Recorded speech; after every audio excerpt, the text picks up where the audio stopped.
Dando sequência então ao nosso vídeo, agora a gente vai ver a organização das palavras na língua. Daqui, o que a gente pode tirar é o seguinte, que a gente tem que obedecer uma hierarquia de organização de elementos comunicativos numa espécie de organograma. Como assim? A gente tem o morfema, que é o menor, né? A menor parte significativa da palavra. Aí depois a gente tem a palavra. Da palavra a gente tem um grupo de palavras que se unem, né? Nós temos os sintagmas, sintagma nominal, adjetivo, verbal, adverbial. E temos a oração, que é o conjunto de todas essas palavras tendo um significado. Então, o exemplo que eles dão é belas guerreiras lutam bem. E a gente vai notar que nós temos aqui, ó, o substantivo guerreiras, né? Ele é acompanhado pelo adjetivo belas, que está caracterizando. Né? Do segundo bloco, a gente vai ter lutam bem. Lutam é um verbo que acompanha o advérbio bem. Aqui nós temos três sintagmas. Né? A gente tem o sintagma nominal, aqui no início, belas guerreiras. A gente tem o verbal, que é o lutam, e nós temos o adverbial, que é o bem. Tá? Então, tudo isso está explicadinho aqui. Desse modo, podemos dizer que a oração em questão é formada por três sintagmas: natureza nominal, verbal e adverbial. Separando a primeira parte da oração, em suas unidades menores, a gente teria, né, belas guerreiras, sintagma nominal. Belas, guerreiras, são palavras. Belas, a gente tem o bel, que é o morfema lessical aqui, que é o radical, tá? Que vai indicar o sentido da palavra. Além, né, do bel como radical, a gente tem a desinência de gênero, que é o a, e a desinência de número, que é o s. Guerreiras, a gente tem guer, que é também, né, o radical. Eiras é o morfema gramatical, é o sufixo. O a, desinência de gênero, que indica o gênero. E o s é a desinência de número, que indica singular e plural. Né? Assim, os morfemas agrupam-se dentro das palavras, que por sua vez se agrupam dentro dos sintagmas, que se agrupam no interior das orações. E aí aqui a gente tem a explicação de cada um. O que é o morfema? Menores unidades dotadas de significado em uma palavra e por isso mesmo não devem ser confundidas com a sílaba, que por si só não tem significado. O morfema sozinho, né, ele não vai ter significado. Ele vai ter que se agrupar para formar uma palavra, aí sim, ali dentro ele vai ter o significado. Unidades formadas por um ou mais morfemas e que podem sozinhas constituir um enunciado. Então, as palavras, a gente tem os morfemas que se unem e aí eles vão constituir essa palavra, que unindo, né, várias palavras, a gente vai ter um enunciado. O sintagma são unidades sintáticas que se agrupam, respeitando princípios de dependência e ordem, formando conjuntos dotados de significação. Agrupados, formam orações. E as orações, que são enunciados formados por pelo menos um sintagma verbal. A gente tem que ter um verbo para que haja um sintagma verbal, uma oração. Última parte do vídeo. Essa sim é a última parte. A gente vai começar a ver então os processos de formação de palavras.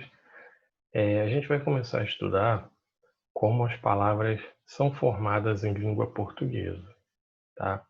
Então, para entender essa parte, a gente tem que entender bastante a parte de estrutura da palavra, porque a gente vai ter que usar o radical, as desinências, junto com os afixos.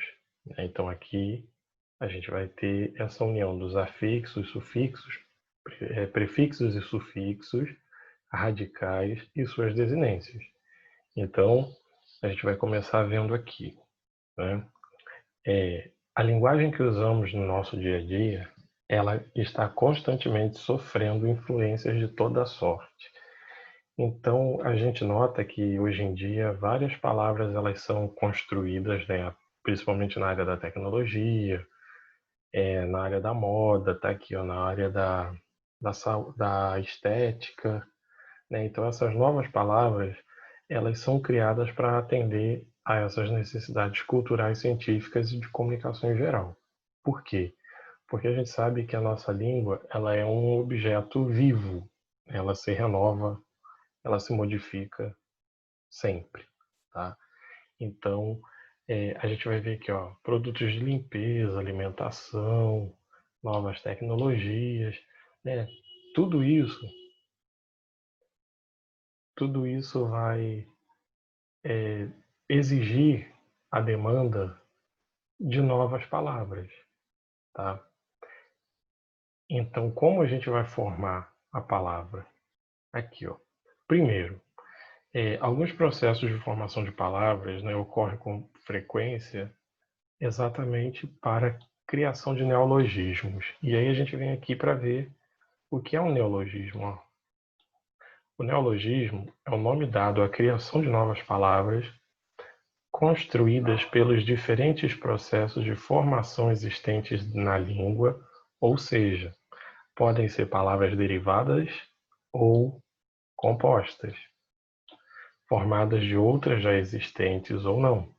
O termo também pode remeter à atribuição de novos sentidos a palavras já existentes. Então a gente pode pegar uma palavra que já existe, mudar o sentido dela, isso é um neologismo. Ou então a gente acaba construindo uma outra palavra, pegando, por exemplo, radicais de palavras estrangeiras, por exemplo, né, e colocar afixos, né, nesses radicais.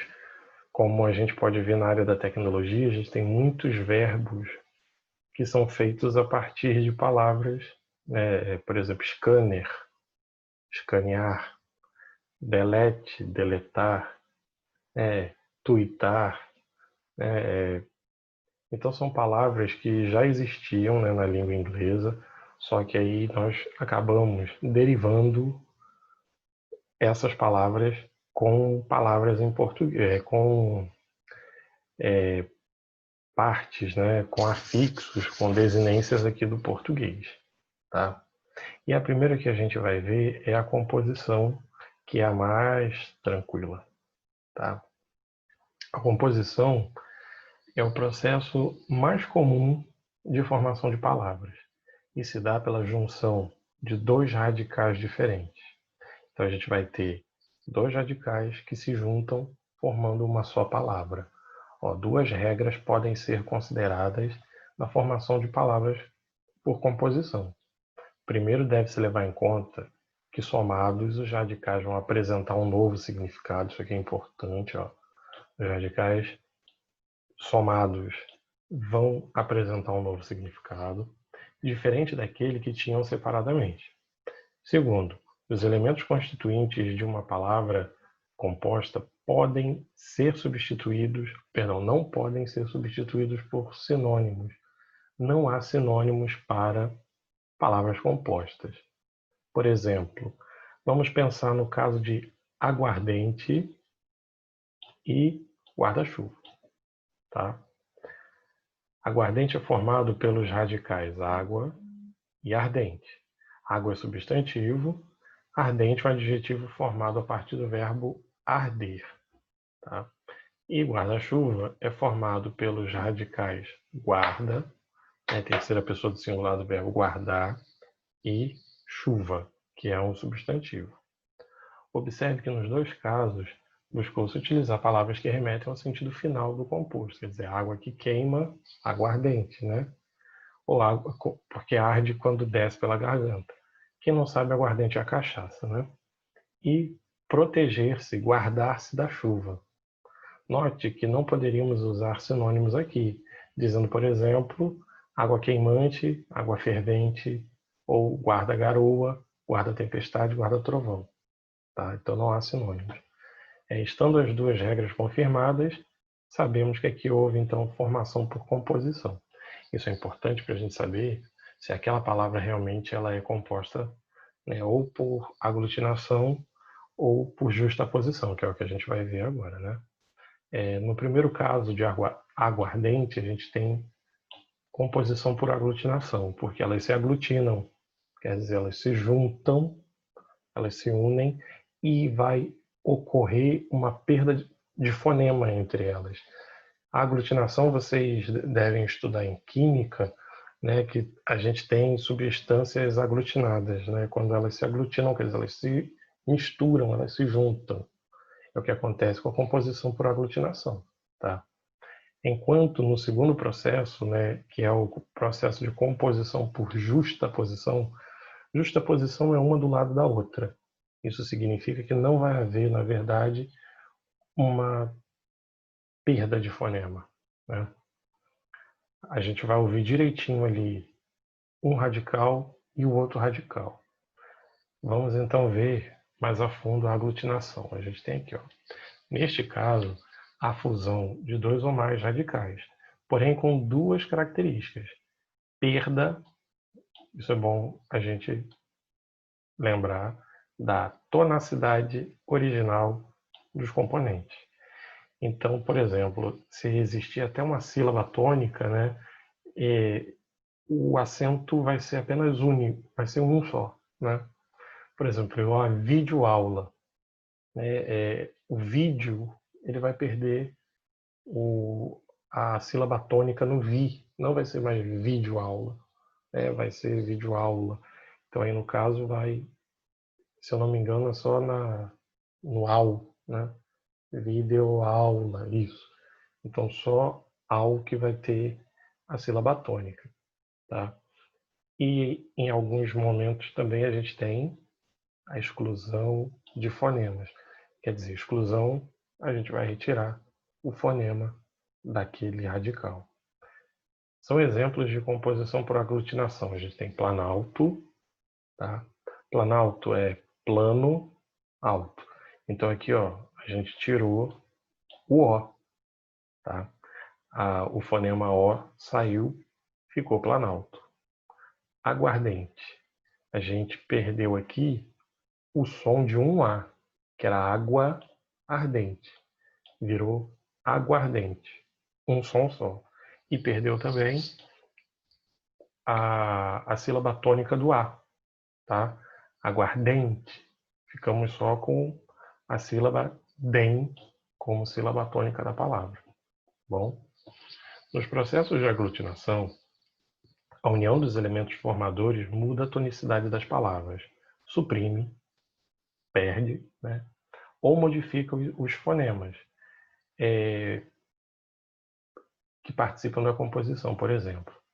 Por exemplo, para a formação da palavra aguardente, foram reunidos os vocábulos água e ardente, com a retirada do acento tônico de água e do acento grave na junção de duas vogais. A com A ficou um A só, né? A composição da palavra planalto se deu pela aglutinação de plano e alto. Então a gente perdeu o O, virou planalto. É mesmo que falar plano alto, plano planalto, né?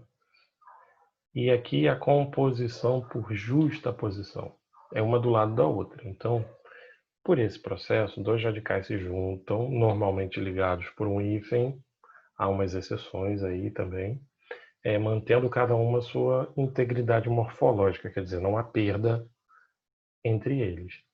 Por exemplo, de composição por justaposição a gente tem salva-vidas, papel moeda, matéria-prima, girassol, carrossel, passatempo e por aí vai, tá?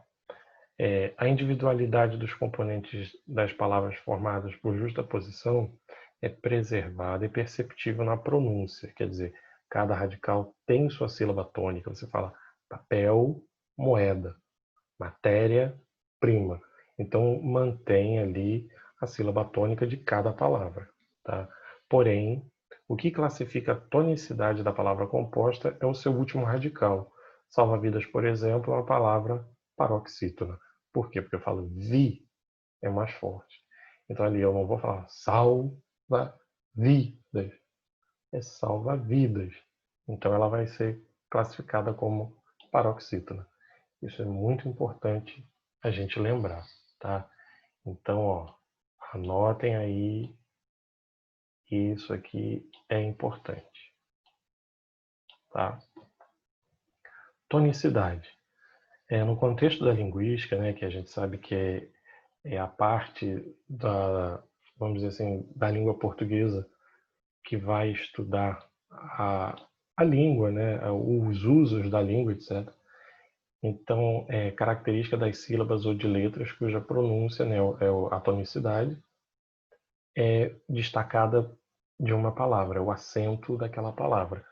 E a gente sabe que no português a gente só tem um acento em cada palavra, tá? E aí a gente tem que, será importante explicar que todos os compostos de justaposição, nem todos, né, se ligam por hífen. Há aqueles que apenas se unem como que ocorre em passatempo, né, os que apresentam alteração ortográfica, como girassol, tá? E que ocorre a duplicação da consoante inicial S, segundo elemento para preservar o som do S. De acordo, né, com o acordo ortográfico da língua portuguesa em vigor desde 2009, 2010, 2016, né? A gente viu que algumas palavras, elas, por exemplo, ultrarromântico, juntou tudo e botou dois R's, né? Então, isso aí é importante a gente lembrar, tá? Para o Evanildo Bechara, que é o gramático ainda vivo, né? Ele deve estar com 90 e alguma coisa, 96, 95, 96 anos.